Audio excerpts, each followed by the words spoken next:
tous, bienvenue sur Afrique Events. Ce soir, nous vous emmenons à Paris, au Royal Monceau, pour l'exposition du photographe Bozo Mwanda sur les sapeurs de Bakongo. Nous vous laissons amis sapeurs avec quelques clichés de l'exposition.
Oui, je suis Marie Finaz, je représente, donc je suis une galeriste basée à Paris mais qui expose surtout à l'international, et je représente Baudouin Mwanda.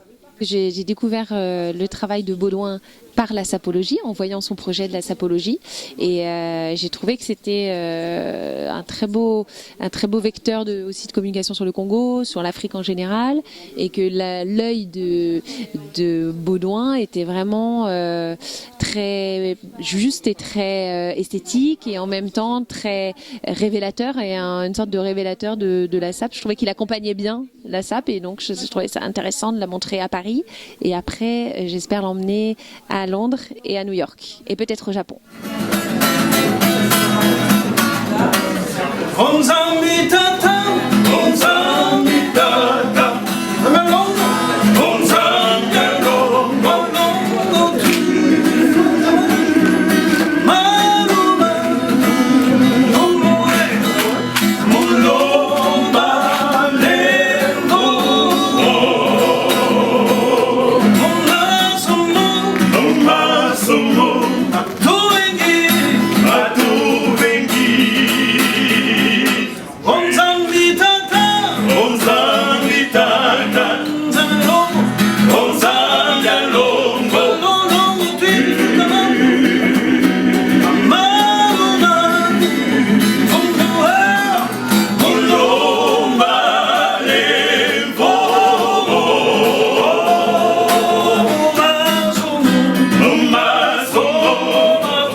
suis Assim Talboukambou, réalisateur et producteur de télé congolais.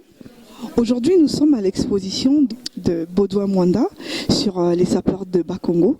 Quel est votre sentiment déjà sur le phénomène SAP et sur l'exposition? Disons que c'est une fierté pour moi de venir à cette exposition. C'est vrai que depuis plus de 10 ans, nous, on produit et on réalise des films documentaires. On avait réalisé Brazzaville à l'époque, en 2005. Et c'était le départ qu'on avait donné pour valoriser de nouveau la culture congolaise et la SAP congolaise. Donc voilà, je suis 10 ans après, ça fait toujours plaisir de continuer à voir que le phénomène continue à être connu, à aller de l'avant et puis concrètement à bénéficier enfin d'une publicité internationale digne de son nom. Qui a rencontré Baudouin Mwanda, qui croit donc en l'art africain déjà au départ. Et vous avez donc cette exposition qui est ici faite en l'honneur des sapeurs de Bas-Congo. J'ai rencontré Baudouin qui était là et qui m'a présenté quelques photos de plusieurs de ses séries, notamment les séquelles de la guerre que j'avais trouvées très poignantes sur justement ce que la guerre avait créé, laissé dans le paysage de Brazzaville.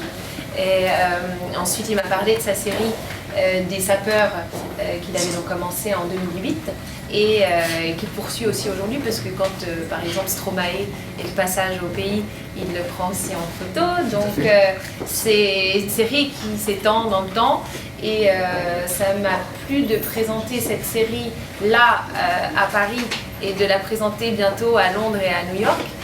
Parce que justement je trouvais qu'elle était aussi vecteur de beaucoup de choses et de beaucoup de créativité, de joie, d'une sorte de philosophie de la SAP et d'une façon de voir aussi les choses et d'être beaucoup plus large que simplement une élégance. C'est l'élégance, mais c'est aussi une façon de communiquer justement sur une sorte de guerre de style et non une guerre d'armes. Et ça m'a beaucoup plu et j'ai trouvé que c'était très symbolique pour le Congo et aussi pour le continent africain. Mesdames et messieurs, c'est sur cette touche musicale du groupe Ameni Gospel que nous terminons notre émission. Merci d'avoir suivi Afrique Events avec nous. À très bientôt. Bonne année encore. Ciao.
Puisque